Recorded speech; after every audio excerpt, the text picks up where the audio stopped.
Chicken biryani எப்படி பண்ணுறதுன்னு பார்க்கலாம். அதுக்கு ஃபஸ்ட்டு நம்ம சிக்கனை மேரினேட் பண்ணி வச்சுக்கலாம்.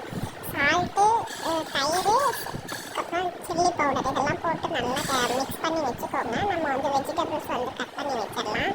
பெரிய ஆனையிலேருந்து 2 எடுத்திருக்கேன். நல்லா நீட்டமாக கட் பண்ணி வச்சுக்கோங்க. இஞ்சி பூண்டு பேஸ்ட்டு, தக்காளி, க்ரீன் சில்லி. நான் வந்து இன்றைக்கி பிரியாணி ரைஸ் 1 டம்ளர் அளவுக்கு எடுத்திருக்கேன். கழுவிட்டு நான் ஊற வச்சுருந்தேன். குக்கர் சூடு பண்ணிக்கோங்க. அதில் ஆயில் கொஞ்சம் எக்ஸ்ட்ராவே விட்டுக்கோங்க. இந்த ஒரு 3 ஸ்பூன் அளவுக்கு நெய் போட்டுக்கோங்க.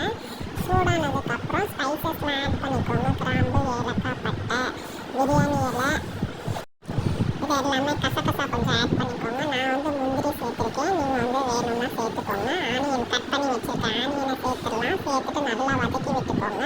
கூடவே க்ரீன் சில்லியும் சேர்த்துடலாம். அதையும் நல்லா மிக்ஸ் பண்ணிக்கோங்க.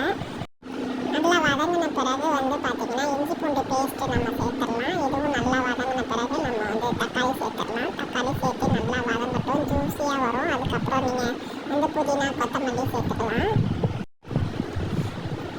இதையும் வந்து நல்லா மிக்ஸ் பண்ணி விட்டுருங்க. நல்லா வந்து குக் ஆனதுக்கப்புறம் வந்து பார்த்திங்கன்னா தயிர் கொஞ்சம் ஆட் பண்ணிக்கோங்க. ஒரு 3 ஸ்பூன் அளவுக்கு தயிர் ஆட் பண்ணியிருக்கேன். கெட்டியான தயிர் இருந்தால் நல்லாயிருக்கும்.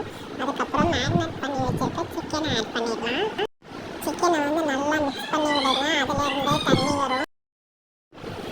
டேஸ்ட்டுக்கு சால்ட் ஆட் பண்ணிக்கலாம். நம்ம சிக்கன்லேயே கொஞ்சம் சால்ட் ஆட் பண்ணியிருக்கோம். அதனால் கொஞ்சமாக ஆட் பண்ணிக்கோங்க. லாஸ்ட்டாக டேஸ்ட்டு பார்த்துட்டு பத்தலைன்னா ஆட் பண்ணிக்கலாம்.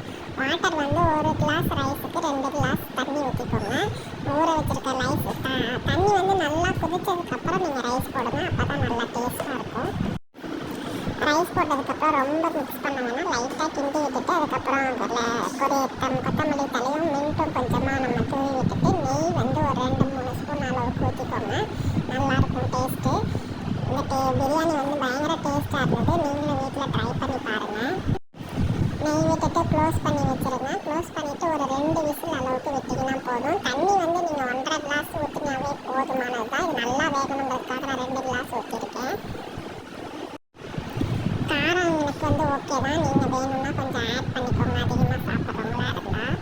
பிரியாணி நல்லா வெந்து வந்துருச்சு. டேஸ்டியாக இருந்தது பிரியாணி. நீங்களும் ஒரு டைம் வீட்டில் ட்ரை பண்ணி பாருங்கள்.